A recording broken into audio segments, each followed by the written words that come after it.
Ito ang pinakabantayan nating Diyos. Diyosan. Tanong nyo, ano?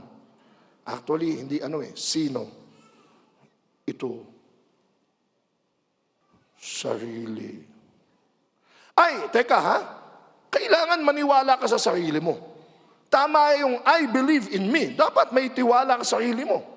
Paano maniniwala sa yung tao kung ikaw mismo walang tiwala sa sarili mo? Kailangan, you believe in yourself. Pero ito lang ang bantayan nyo. Huwag kang maniwala sa sarili mo lang. Gets nyo? Naniniwala ka sa sarili mo na hindi ka na naniniwala sa mga magulang mo.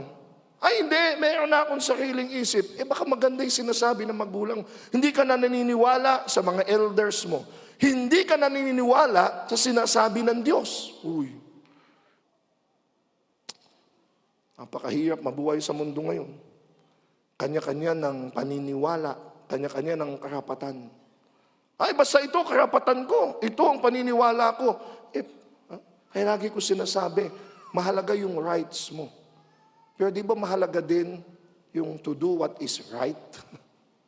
Baka kasi doing your rights may be already wrong with the teaching of God. Ay, hindi.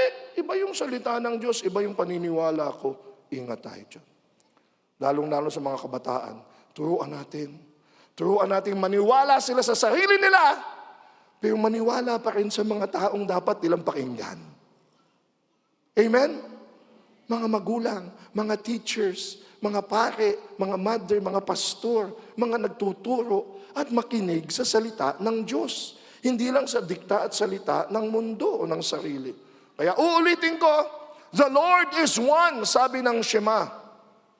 One nga ba ang Diyos natin?